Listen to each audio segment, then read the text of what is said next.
there on the board. I want to thank you, all of you, for joining today. I just got back from an overseas trip where I spoke in Egypt at the COP27, the United Nations Climate Conference, and then to the leaders of the ASEAN countries in Cambodia. We also met with the Indo-Pacific allies, including a trilateral meeting with Japan and the Republic of Korea, and with President Xi in Bali, as well as leaders of the G20 and the countries with many of the largest economies in the world. It was clear to me, and I think to most people in those meetings, that the United States is as well or better positioned than any nation in the world to lead the world on the economy in the years ahead. And there's a strong sense from all the leaders of the world of the strength of the American economy, and we've seen the willingness to want to work together and also here at home. We had an extraordinary 2 years of progress from the American Rescue Plan, the Bipartisan Infrastructure Law, the Inflation Reduction Act, and the CHIPS and Science Act. But what I'm most excited about is that people are starting to see the impact of these legislative achievements in their own lives. We're just getting started.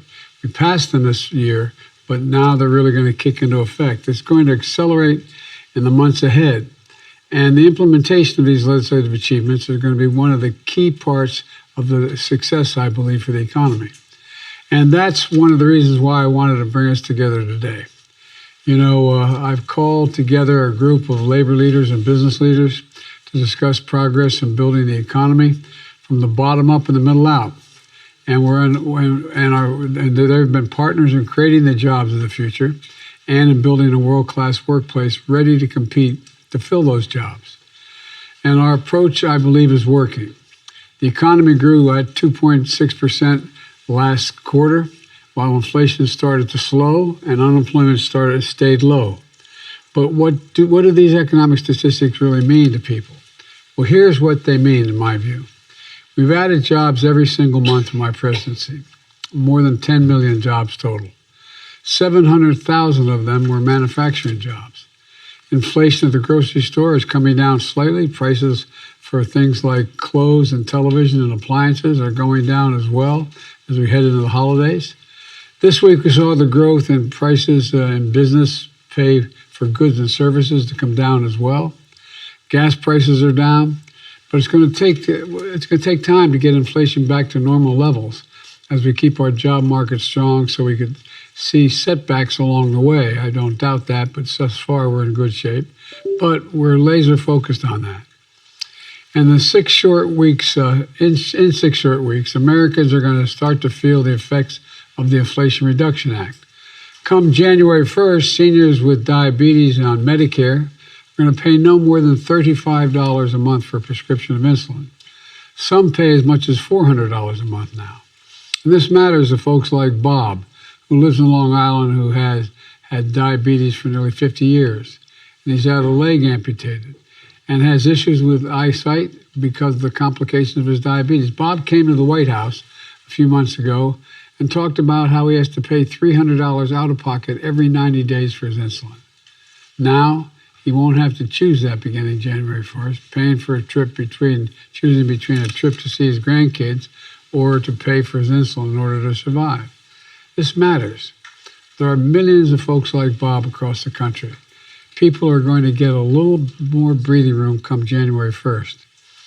And for every Bob, there's a person who won't have to pay $100 or as much as $200 for shingles vaccine anymore. Come January 1, seniors on Medicare Part D will get the recommended vaccines like shingle vaccines for free, no copay. All this matters.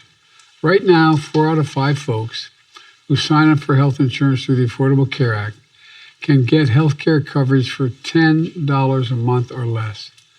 These lower rates were set to expire on January 1st of this coming year, but instead we were able to extend them. You need health insurance. You can sign up for those lower rates right now. Just go to healthcare.gov. Already we've seen a nearly 40% increase in new signups over last year. We're also helping folks save money on their energy bills.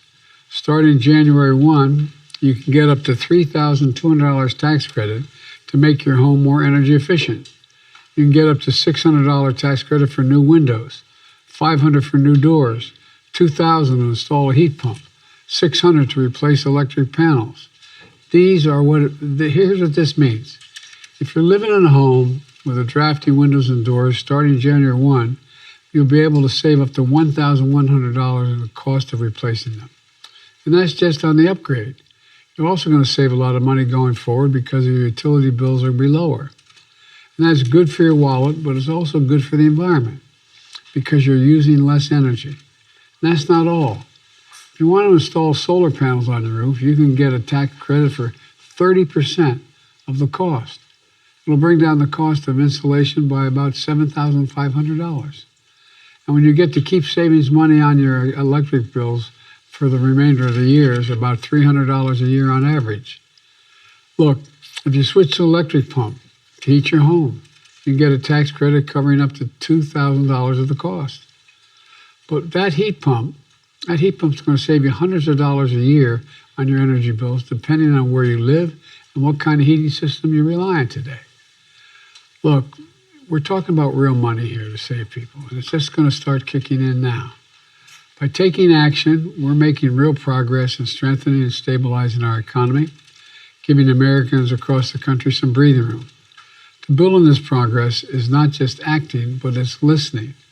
That's why I'm here today to open to good ideas to continue bringing inflation down and continue creating an economy that works for everyone with these business and labor leaders who are in front of me here. Folks in this room, American labor unions, American companies, are key to building an economy from the bottom up and the middle out, as I said. I look forward to continuing to partner with them and hearing their thoughts about things I should do and should not do, ways we can continue to strengthen the American economy, and about how we can work together going forward.